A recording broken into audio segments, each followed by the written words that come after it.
कुछ दिनों पहले ही विनोद और काजल की शादी हुई थी। दोनों अपनी नई जिंदगी से बहुत खुश थे।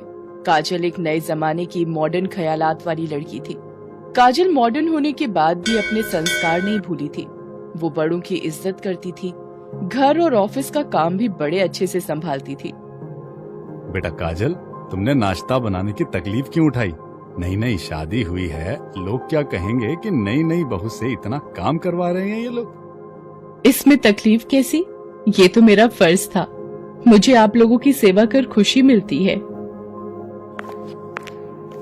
तभी विनोद वहाँ आता है। काजल, मेरा नाश्ता लगा दो, मुझे ऑफिस के लिए देर हो रही है। अरे अभी अभी तुम दोनों की शादी हुई है, तुम दोनों साथ में कुछ समय बिताओ, कहीं घूमने जाओ। तुम दोनों तो सामाजिक उलझन में उलझ गए। ये दिन जिंदगी में सिर्फ एक बार ही आते हैं। मैंने तुम दोनों के लिए गोवा में हनीमून पैकेज बुक करा दिया है। कल तुम लोगों को निकलना है, इसलिए पैकिंग शुरू कर दो। मम्मी जी, आप भी ना, इसकी क्या जरूरत थी? जाओ, थोड़ा घूम आओ, तब हमें भी अपने पोते पोतियों को देखने का सौभाग्य प्राप्त होगा। अगले दिन विनोद और काजल अपना हनीमून मनाने गोवा के लिए रवाना हो जाते हैं। घर पर अरविंद और ललिता अकेले रह जाते हैं। दोनों साथ में घर पर अपने पुराने वक्त को याद करते हैं और साथ में अच्छा वक्त बिताते हैं। अजी सुनते हो, मैंने तुम्हारी गैस की दवाई यहाँ रख दी है, सोने से पहले खा लेना। अरे इधर आओ डार्लिंग, तुमने बहुत अच्छा किया जो बेटे और बहू को हनीमून के लिए भेज दिया। हमें भी अकेले गुजारने के लिए कुछ समय मिल गया। क्या कुछ भी, आप भी ना इस उम्र में रोमांटिक हो रहे हैं। अरे जिसकी इतनी खूबसूरत बीवी हो, वो कैसे रोमांटिक ना हो। ऐसे ही कुछ दिन बीत जाते हैं। काजल और विनोद भी अपने हनीमून से वापस आ जाते हैं। कैसा रहा हनीमून? साथ में अच्छे से एंजॉय किया ना? हाँ मम्मी जी, गोवा बहुत रोमांटिक जगह है। हमें भी जल्द दादा दादी बनने की खुशखबरी चाहिए। काजल शर्माते हुए वहाँ से भाग जाती है। एक दिन पड़ोस में रहने वाली सरला बुआ घर पर आती है। सरला बुआ मोहल्ले की एक एक खबर रखती थी। मोहल्ले के लोग उन्हें खबरी बुआ भी कहते थे। अरे ओ ललिता, कब खुशखबरी सुना रही हो दादी बनने की? दीदी, आप तो जानती हैं आजकल के बच्चों को अपने मन की करते हैं। ये तो सब वक्त वक्त की बात है। एक दिन काजल किचन में खाना बना रही थी, तभी उसकी तबीयत थोड़ी बिगड़ जाती है और उसे हल्का चक्कर आने लगता है। ललिता वहाँ आती है और उसे संभालती है और उसे पानी पीने को देती है। क्या हुआ बेटा, तुम्हारी तबीयत अचानक ऐसे कैसे बिगड़ गई? कोई खुशखबरी है क्या? मैं तुम्हें डॉक्टर के पास लेकर चलती हूँ। नहीं मम्मी जी, ऐसा कुछ नहीं है। मैंने और विनोद ने इस बारे में अभी सोचा नहीं है। कुछ दिनों बाद ललिता की तबीयत बिगड़ने लगती है। उसे उल्टी और चक्कर आने लगते हैं। माँ ठीक तो है ना? हमें कल ही डॉक्टर को जाकर दिखाना चाहिए। अरे नहीं बेटा, पेट में गैस हो गई होगी। इस उम्र में तो ये सब होता ही है। तभी सरला बुआ वहाँ आ जाती है। हाय रे ललिता, इस समय तो तुम्हारी बहू को उल्टियाँ और चक्कर आनी चाहिए थी। इस उम्र में तो अपच होना आम बात है। कुछ दिनों बाद ललिता का पेट भी बाहर निकलने लगता है। ललिता अरविंद से जाकर बात करती है। अजी सुनते हो? अरे बोलो मेरी जान। मुझे लगता है मैं गर्भवती हूँ। उल्टी और चक्कर आना, उसके बाद मेरे पेट का यूं फूल जाना कोई मामूली बात नहीं है। अरे ये क्या बोल रही हो? हम कल ही जाकर डॉक्टर को दिखाएंगे। बधाई हो, आप माँ बनने वाली हैं। ये क्या हो गया? दादी बनने की उम्र में मैं माँ बनने वाली हूँ। ओह, मेरे बेटा बहू क्या कहेंगे? सारा समाज हम पर हंसेगा। आप चिंता मत कीजिए, आजकल ये सब नॉर्मल है। माँ बनना तो दुनिया के सबसे खूबसूरत लम्हों में से एक है। आजकल औरतें किसी भी उम्र में माँ बन सकती हैं। हमें उससे क्या? हम समाज में क्या मुंह लेकर जाएंगे? घर पर काजल और विनोद दोनों की राह देख रहे थे। मुझे बहुत डर लग रहा है। सब कुछ ठीक होगा ना?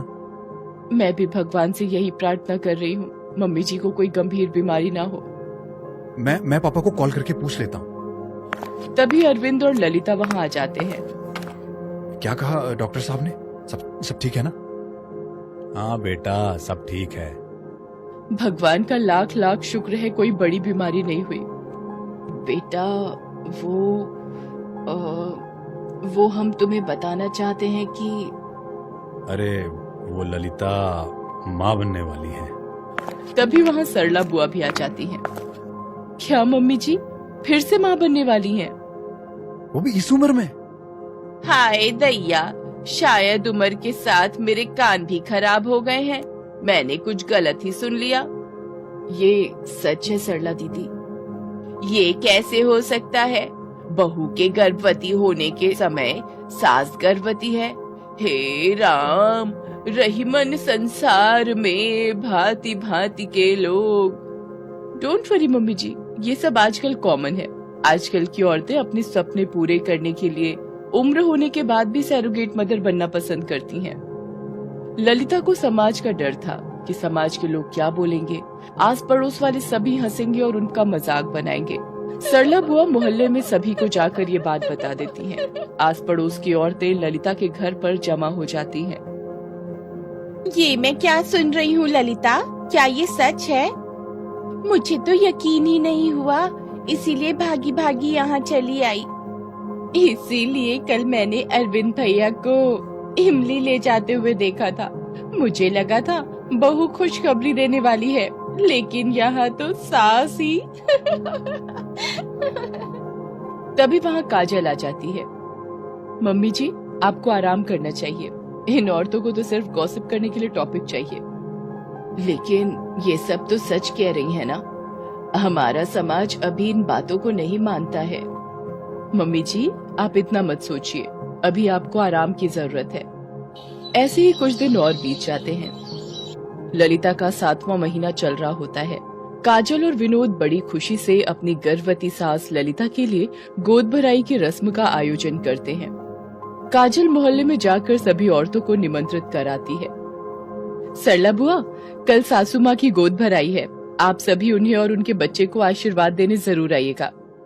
हाय रे काजल, तुम बड़ी भोली हो। अरविंद और ललिता की उम्र हो चली है। इस उम्र में कोई कैसे गर्भवती हो सकती है? बच्चे के भविष्य का क्या? सारी जिम्मेदारी तुम पर और विनोद पर आ जाएगी। उसकी चिंता आप न करें, हमें नए मेहमान के आने की तैयारी करनी है। अगर आप हमारी खुशियों में शामिल होना चाहती हैं, तो गोद भराई में जरूर आइएगा। गोद भराई की सारी तैयारियां हो जाती हैं, लेकिन मोहल्ले की एक भी औरत गोद भराई की रस्म में शामिल नहीं होती। ये देख ललिता को बहुत ठेस पहुंचती है। ये सब करने की क्या जरूरत थी बेटा? मम्मी जी, कोई आए या ना आए, हमारे घर में छोटा मेहमान आने वाला है। हम इस बात की खुशियां मनाएंगे। काजल खुशी से ढोल बजाकर गीत गाती है। ढोलक की आवाज सुनकर मोहल्ले की औरतें भी आनी शुरू हो जाती हैं। सभी मिलकर गीत गाती हैं और खुशी से नाचती हैं। आप सबका बहुत बहुत धन्यवाद। आप सब हमारी खुशियों में शामिल होने यहाँ आए। आते कैसे नहीं, तुमने इतनी जोश और उमंग से ढोलक बजाया, हम लोग अपने आप को यहाँ आने से रोक नहीं पाए। ये मेरे अंदर की खुशी है जो आपको इस ढोलक की आवाज के साथ आ रही है। मेरे पैर तो खड़े खड़े ही थिरक रहे हैं। तभी ललिता की प्रसव पीड़ा शुरू हो जाती है। मुझे फौरन अस्पताल लेकर चलो। मैं तुरंत एम्बुलेंस को फोन करती हूँ। ललिता को हॉस्पिटल लेकर जाते हैं। ललिता को छोटी नन्ही बेटी होती है। मुझे बहुत खुशी है, हमारे घर में लक्ष्मी आई है। ये हमारी भी बेटी है। हाँ, और हम भी इसे अपनी बेटी की तरह ही पालेंगे। बहुत बहुत बधाई हो ललिता।